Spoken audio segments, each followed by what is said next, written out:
अच्छा, ऐसा धोखा हमारे साथ किया, भोगोगे तुम। ये जो निकलता है ना भोगोगे, ये अकाट्य होता है। क्योंकि किसी का भी हृदय, मान लो किसी भी जीव जंतु को आप कष्ट दें और उसका हृदय आह भर जाए, तो वो आह वज्र की लीक है, तुम्हें भोगना पड़ेगा। वो आह किसी की ना लेना जिंदगी। कोई ऐसा कोई आह भर करके कह दिया तुम समर्थ हो, हम तो कुछ कर नहीं सकते, और अंदर से दुख, फिर तुम्हारी सामर्थ्य काम नहीं करेगी, मिट्टी में मिला देगी। ऐसा नहीं कि आप जो कर रहे हैं कोई देख नहीं रहा, कोई हिसाब किताब नहीं, जो कर रहे हैं अवश्य में भोक्तव्यम, बहुत सावधान।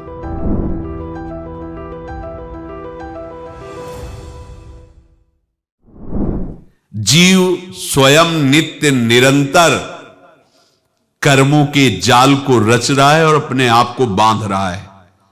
आपको मुक्त होना है, बंधना नहीं है। जीव का जन्म कर्मों के अनुबंध से होता है, कर्मों के बंधन से होता है, और उसको अपना ऋण चुकाना होता है। कर्मानुबंध ये बहुत सूक्ष्म विषय है। जैसे आप जिस परिवार में जन्म लिए हैं, तो उस परिवार के लोगों से आपका ऋण है, इसलिए उसी परिवार में आप आए हैं। और ऋणानुबंध, उसको बिना चुकाए या बिना वसूल किए आप वहां से जाएंगे नहीं। आपको लेना है तो वसूल करना है, और देना है तो चुकाना है। ये पूर्व के जन्मों से निश्चित किया गया है। जैसे किसी के यहां पुत्र हुआ, जन्म से ही पैसा खर्चा शुरू हुआ, जो बड़ा हुआ तो उद्दंडता के द्वारा मार पूरे परिवार को क्लेश पर क्लेश देता चला जा रहा है। ये तुम्हारे कर्म का फल है। या ऐसे शक्तिहीन बुद्धिहीन ऐसे पागल पूरे जीवन सेवा करो, तुमसे अपना हिसाब चुकाने के लिए वो आया है।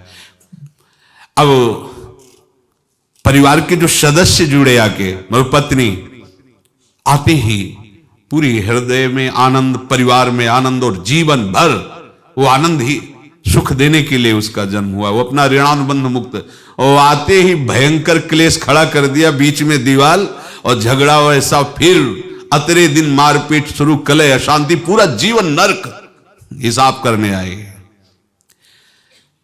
यहां ऋण चुकाए बिना कोई जा नहीं सकता, ऋण चुकाना पड़ेगा। किसी का ऋण वसूल करना है तो किसी को ऋण चुकाना है, दोनों काम करने होते हैं। अनेक जन्मों में अनेक लोगों के साथ हमने जो बर्ताव किए हैं, अच्छे या बुरे, वो होंगे। अब किसी आदमी को हम जानते नहीं, अचानक मिला, अचानक टक्कर लगा और मार पीट गाली गुप्ता सब कर दिया, चुपचाप सह लो। क्यों? ये आपका हिसाब है, पूर्व का हिसाब। हमारा उससे कोई द्वेष नहीं, कोई संकल्प नहीं। अचानक घटना घटी और हमसे द्वेष करने लगा, हमें पीटने लगा, हमें गालियां दे, ये हिसाब है, चुपचाप सह जाओ। अपने घर का भाई ही भारी दुश्मन बन गया और क्लेश, हिसाब है। एक प्रभुदत्त ब्रह्मचारी जी की वाणी में पढ़ा था, एक महात्मा जी भ्रमण करते थे, तो उस समय असरफियां चलती थी, मोहरे असरफियां, तो उनको भेंट में देते लोग। तो या तो ठाकुर सेवा में लगे तत्काल, या संत सेवा में तत्काल लगे, उसका संग्रह करके डोलना ये ठीक नहीं है। बैरागी के लिए सिद्धांत में ये ठीक नहीं है। तो जब 2, 4, 6, 8 ऐसे मोहरे हुई, तो उन्होंने विचार किया कि और भ्रमण करके जब काफी मोहरे हो जाएंगी तो प्रयागराज में जब कुंभ पड़ता है, एक बार पूरे सब अखाड़े के संतों को, अलग अलग संप्रदाय सब संतों को बुलाएंगे और सबको पुआएंगे। अब साधु है तो यही विचार करेगा, और क्या विचार करेगा। तो उन्होंने एक ऐसे डंडा बनवाया, बेंत, जो ऊपर से चूड़ीदार और भीतर पोला, और मोहरे उसमें डालते गए। और भ्रमण, जहां जहां श्रद्धालु भगत थे सबके यहां जाना और इच्छा रखना कि एक मोहर तो दे दे दक्षिणा में। कामना कोई भी हो वो बांधती ही है, ध्यान रखना। इसीलिए प्रभु जो चाहे वो करे, अपनी चाह नहीं रखनी चाहिए, अपनी चाह प्रभु की चाह में मिला देनी चाहिए। धीरे धीरे वो छड़ी भर गई। भ्रमण करने वाले महात्मा चूड़ी लगाई, इंतजार करते रहे। जब प्रयाग का कुंभ पड़ा तो चले। तो रास्ते में एक गांव में पूछा जाता है, जैसे कहीं रुको कि कोई श्रद्धालु ऐसा है जो संत सेवी है। तो कुछ लोगों ने बताया, हाँ एक परिवार है बहुत संत सेवी है और आपको मिलाते हैं उनसे। आइए महाराज, घर में रुका। खूब अच्छा हलवा पूड़ी पवाया और जो घर के मालिक थे चरण दबाए। चरण दबाते दबाते उनकी दृष्टि पड़ी उस डंडे पे। इतना मोटा और ऊपर से कुछ चूड़ी सी भी नजर आ रही, इस डंडे में तो कोई रहस्य है ही है। अब महात्मा जी को खवा पिला के सुला दिया। महात्मा जी जब सो गए तो पत्नी से धीरे से कहा, वो डंडा लाओ बाबा जी का डंडा। वो चूड़ीदार जो ही खोला पलटाया तो सैकड़ों मोहरे। ऐसे संत रोज पधारे भगवान, तुम आनंद हो जाए फिर क्या। पत्नी से कहा, नाप के कंकड़ लाओ। वो तो महात्मा जी तो खाए खीर पूड़ी, आराम से सो रहे। रात में पूरी प्लानिंग करके उसमें कंकड़ भर के चूड़ी लगाकर सिराने रख दिया, सारी मोहरें हटा ली। महात्मा जी आराम से छड़ी उठाए तो वजन पक्का। वैसे बड़े लोग चतुर होते हैं, पर ये नहीं जानते कि कर्म कितना भयानक होता है। और उनकी कोई संतान नहीं थी, पर धन में इतना प्रेम उनको था। बहुत सावधान। साधु महात्माओं के पास जो अर्थ है, गृहस्थी अगर आता वहीं से है, पर अगर उसको जोर जबरदस्ती या किसी छल कपट से, तो वो उसका विनाश ही करता है। आज तक का प्रमाण है। अब उनको ये भाव पता नहीं होगा, या पता होगा तो लोभ के कारण वो उसको मान नहीं पाए होंगे। महात्मा जी गए प्रयाग में, किसी अखाड़े पर रुके और वहां प्रार्थना की कि कल जो है संपूर्ण अखाड़ों का निमंत्रण किया जाए और सब संतों को भोग पवाया जाए और उनको दक्षिणा भी दी जाए। महंत ने सोचा कि बहुत बड़ा है तो उत्सव है, क्योंकि प्रयाग में कितने हजारों संत महात्मा सब। तो उनका महाराज बोरों इसमें चीनी और टीनों घी लगेगा, सब व्यवस्था। बोले आप मंगाइए, एक एक हिसाब हम करेंगे, हमारे पास सब व्यवस्था है। बोले कुछ तो पहले दे दो, वो इकट्ठे देंगे हम। उनको था कि अगर हम छड़ी खोला और दो चार मोहरे दी, किसी को पता लग गया तो गड़बड़ हो सकती। बोले हम भंडारे के समय आखिरी में सब कुछ आपको दे देंगे। ठीक है। वो अपने पास से पैसे लगाकर खूब जितना सामग्री सब लाए, लाखों की, और सब संतों को निमंत्रण कर दिया। संत जन निमंत्रित हो गए, भंडारा बन रहा है। तब वहां के महंत है और उनका देखो भंडारा भी बन रहा है, संतों को निमंत्रण। अब आप अर्थ की व्यवस्था कीजिए, क्योंकि इतनी बड़ी हमारी सामर्थ्य नहीं थी जितना हमने किसी तरह हमने व्यवस्था की। अब मुझे अर्थ चाहिए, तभी आगे की व्यवस्था बढ़ेगी। संतों को दक्षिणा देंगे और जिनसे अर्थ लिया उनको दे। देखो रसोई बन गई है सब। उनका अच्छा तुम्हें विश्वास नहीं तो ये अभी चूड़ी खोली। उनको तो था ना कि मोहरे हैं कंकड़। तो अब जैसे कितना उनको सदमा लगा होगा, हजारों संतों का निमंत्रण, रसोई बन, मतलब संत हो के छल कपट। तो उनका महाराज आपने तो हमारा नाश कर दिया, जो महंत थे। अब बताओ रसोई बन गई, संत निमंत्रित हो गए और आप ये कंकड़ दिखा रहे हैं हमको। आपने तो हमें बर्बाद कर दिया, हमारी इतनी सामर्थ्य नहीं थी, आप पहले बता देते। संत होकर ऐसा छल कपट। अब वो बोले तो क्या बोले, क्योंकि उनको पता था कि मोहरे हैं इसमें। अंदर से उनका चिंतन गया उसी सेठ के पास, अच्छा ऐसा धोखा हमारे साथ किया, भोगोगे तुम। ये जो निकलता है ना भोगोगे, ये अकाट्य होता है।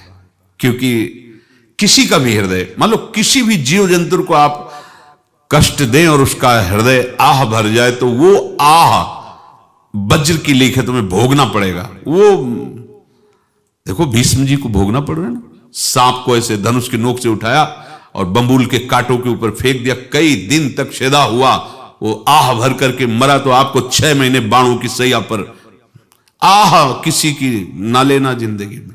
कोई ऐसा कोई आह भर करके कह दिया तुम समर्थ हो, हम तो कुछ कर नहीं सकते, और अंदर से दुखी, फिर तुम्हारी सामर्थ्य काम नहीं करेगी, मिट्टी में मिला देगी। फिर ये तो संत थे और भगवत आराधना के लिए, संत आराधना के लिए ही ऐसा किए हुए थे। अब इनका कैसे मुंह दिखाएं, अब क्या करें। सुबह संत जन आएंगे, सबके बीच में हमारी कि देखो इन्होंने, अब क्या करें। गए और संगम में जाके छलांग लगाई, अपने प्राण त्याग दिए। अब उनके तो पास मोहरे थी और व्यापार बढ़ा, और 9-10 महीने बाद ही लड़का हुआ। अब तो उनको कि संत फलीभूत हो गया। देखो व्यापार चल रहा, लड़का नहीं होता था, लड़का भी हो गया, बड़ा आनंद छा रहा है। जब से वो प्रकट हुए और धन की वृद्धि शुरू हो गई, पढ़ाई लिखाई में उनके खर्चा हुआ सब, बस बीमारी शुरू हो गई उनके शरीर में। अब उसमें पैसा जाना शुरू हुआ। इतने आसक्त तो वो दोनों हो गए कि कुछ भी हो, व्यापार ठप, संपत्ति बेचना शुरू। तो उन्होंने कहा कि बेटा मैं क्या कर सकता हूं तुम्हारे लिए। बोले हमारी अंतिम इच्छा है प्रयाग चलो, और जितने प्रयाग में संत महात्मा सबको एक बार भंडारा करवाओ, हमारी इच्छा अंतिम है, क्योंकि अंतिम यही इच्छा थी। तो बोले अब ज्यादा संपत्ति तो नहीं रह गई, तो बोले घर बेच दो, मेरे लिए ही तो है, बेच दो। मुझे लगता मैं बचूंगा नहीं, पर मेरी अंतिम इच्छा पूर्ण कर दो। घर बेच दिया, जेवर बेच दी। वहां गए, जब संत सेवा की तो बोले मुझे संगम तक ले चलो। संगम तक ले गए और बोले समझे तुम चुराए थे और हमने उसको छीना है, कुछ नहीं रह गया तेरे पास कुछ, अब केवल ममता और आसक्ति में जलकर मर और नरक प्राप्त कर। मैं वही महात्मा हूं जिसकी तूने मोहरे ली थी, शरीर छोड़ दिया। महात्मा को जन्म लेना पड़ा और इनको दुर्गति भोगनी पड़ी। ऋणानुबंध होश में, ऐसा नहीं कि आप जो कर रहे हैं कोई देख नहीं रहा, कोई हिसाब किताब नहीं, जो कर रहे हैं अवश्य में भोक्तव्यम, बहुत सावधान। अनेक जन्मों में अनेक लोगों से जो कुछ लिया दिया है, इस लेने देने को मिटा देने के बाद ही तुम मुक्त हो गए। इसीलिए एक उपाय है, लेना न देना मगन रहना। क्या? मालिक को समर्पित हो जाओ, मालिक को अपना माना हुआ समर्पित कर दो, खत्म। अहम त्वाम स्वरूपापेभ्यो मोक्षयिष्यामि, सब खत्म। आगे पीछे लेना देना सब खत्म। एकादश स्कंद में भगवान श्री कृष्णचंद्र जी ने कहा जो मेरे चरणों का आश्रय लेकर भक्त मेरा भक्ति करता है, उसके पितृ ऋण, मातृ ऋण, देव ऋण, ऋषि ऋण, सब ऋणों से मैं मुक्त कर देता हूं। बस यही एक उपाय है जो इसके बंद करने का उपाय भक्तों के लिए है, वो यही है, भगवान की शरण में होकर अपना माना हुआ पूरा भगवान के अर्पित कर दो। अर्पित करने का तात्पर्य उसमें आम हटा दो। तो दियम वस्तु गोविंदम तुभ्यमेव समर्पये। जिनसे तुमने सेवा करवाई है उनकी सेवा करनी पड़ेगी, जिनसे तुमने जो कुछ लिया है उनको देना पड़ेगा। ये लेने देने का व्यापार जब तक समाप्त नहीं होगा तब तक तुम्हारा जन्म मरण चलता रहेगा। अब आपको यहां समझना है, यदि आपसे किसी ने पैसे लिए बेईमानी करके नहीं दे रहा है तो आप उसको गाली मत दीजिए, आपने बेईमानी की थी इसलिए आपकी बेईमानी हुई है, ले गया, कोई बात नहीं है, बंधन से मुक्त हुए, जो बोझा था चला गया। उसको ऐसा ना देखे कि ये बेईमान हमारे रुपए मार लिए, अब जो कुछ होगा देखेंगे। अगर आप आगे नया कुछ करते हैं तो फिर आगे का हिसाब आपको भोगना पड़ेगा, ध्यान रखना। ऐसा नहीं है कि आपको भोगना नहीं पड़ेगा। एक ही उपाय है कि अब जो शरीर धारण किए इसी में जो भोग ले, आगे ना होना चाहिए। तो क्या करे? सर्वतो भावेन भगवान की शरण ले ले। ये तो सर्वाणि कर्माणि मयि सन्न्यस्य मत्पराः अनन्येनैव योगेन माम ध्यायन्तु उपासते तेषामहं समुद्धर्ता मृत्यु संसार से। ये बड़ा कठिन है पार होना, कोई छोटी मोटी बात है। एक महात्मा बाल्यावस्था से भजन करते थे, शालिग्राम भगवान पास रखते थे और उन्हीं की आराधना करके बस पाठ नाम जप और भ्रमण करते थे। यौवन अवस्था थी, गंगा जी के किनारे अपने ठाकुर को विराजमान करके स्नान करने के लिए कपड़ा ही उतार रहे थे कि 90 लोग आ गए, भाला तलवार सब ले, मारो मारो इसको मारो, घेर लिया। तो उन्होंने हाथ जोड़कर कहा हमने क्या अपराध किया, कोई सुन ही नहीं रहा। तो उन्होंने कहा मार तो डालोगे ही आप 90 लोग, हम कोई अस्त्र शस्त्र तो लिए नहीं, एक बार हमें गंगा में डुबकी लगा देने दो और अपने ठाकुर को स्नान करा देने दो, फिर इसके बाद आप मार देना। भगवत इच्छा से वो लोग रुक गए, स्नान किया और अंदर से प्रार्थना की, प्रभु ये क्या लीला है आपकी, आपके सिवा मेरा कोई है नहीं और ये मुझे मारना चाहते हैं। तो भगवान ने जानते हो क्या कहा उनके अंतर में, तुम मेरे में ध्यानस्थ हो करके शरीर को छोड़ो, ये लोग मारेंगे, ये मेरे भजन का फल है कि तुम्हें 90 जन्म नहीं लेना पड़ेगा, एक ही जन्म में 90 मिलके, तुमने 90 हिंसा की थी पूर्व में, तो तुम्हें 90 बार जन्म लेना होता और एक एक करके मारते। ये मेरे भजन का प्रताप है कि एक बार में ही 90 का हिसाब हो जाएगा। तुम आंख मूंदो, मेरे ध्यान में मगन रहो, मेरे प्रताप से तुम्हें कोई चोट नहीं होगी और स्वाभाविक मूर्छावस्था में प्राण तुम्हारे छूट जाए। ऐसा ही हुआ, ऐसा हुआ। तो ये बात समझ लो कि ये जो कर्मानुबंध है, ऋणानुबंध है। आप देखो, अगर शाप महात्माओं ने दिया कि तुम्हारे वंश का इससे विनाश होगा, तो भगवान भी परम धाम जा रहे तो उसी कील से, बाण की नोक में जो मछली लील गई थी, छोटा कण, उसी से की नोक बनाई और उसी नोक को प्रहार किया, भगवान के श्री चरण में वही बाण की नोक लगी और भगवान ने स्वीकार किया ना। भगवान का बड़ा लीला विचित्र है। अगर छुप करके उधर रामावतार में बात, तो इधर ऐसे स्वीकार किया है भगवान ने। ऐसा कहीं नहीं दिखाया कि मैं भगवान हूं तो मैं अपने लिए, ऐसा नहीं दिखाया। नारद जी का हित किया पर नारद जी ने शाप दिया तो भगवान ने स्वीकार किया। बंदरों ने ही सहायता की, जैसा बोले थे वैसा। ये लीला इस शरीर में भोगनी पड़ेगी।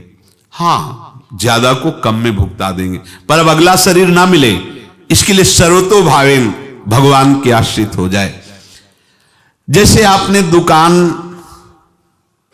फैला रखी है तो उसमें दो काम होते हैं, लेना और देना। किसी को उधार दिया है तो हमें उससे लेना है, और कोई नगद देकर सामान ले रहा है तो उसे सामान देना है, या उधार लिया है तो हमें उधार देना है। अब अगर दुकान बंद करनी है तो तुम्हें देने वालों पर जोर देना है, लेने वालों पर जोर नहीं। लेने वाला तो जाओ हम क्षमा किया, समर्पित किया, हमारा कोई संबंध नहीं, खत्म हो जाए, वो खुशी हो जाएगा।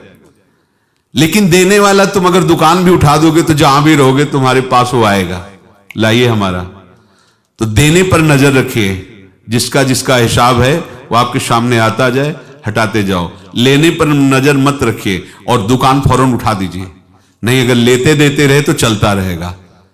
आगे चलकर कुछ लेना न देना, मगन रहना बस अपने प्रभु के चिंतन में। अब हम कैसे जाने कि किसको क्या देना है, हमें क्या पता?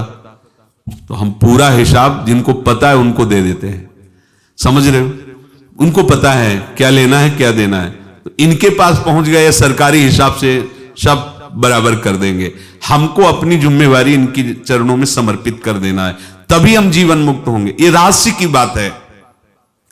प्रभु कह रहे हैं, यस्य सर्वे समारंभाः काम संकल्प वर्जिताः ज्ञानाग्नि दग्ध कर्माणं तमाहु पंडितम बुधाः। जिसके संपूर्ण कर्मों के आरंभ संकल्प और कामना से रहित हैं, तथा जिसके संपूर्ण कर्म ज्ञान रूपी अग्नि से जल गए हैं, उसको ज्ञानी जन भी पंडित कहते हैं, बुद्धिमान कहते हैं। पूज्य श्री भाई जी महाराज कह रहे हैं, जैसे वहां ज्ञानाग्नि से दग्ध कह रहे हैं, तो अपने वृंदावन वासियों का प्रेमाग्नि से सब कर्म संस्कार दग्ध होते हैं।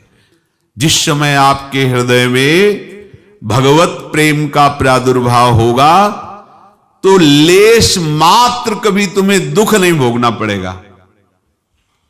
प्रेम का प्रादुर्भाव होते ही दुख का नाश हो जाता है, महासुख।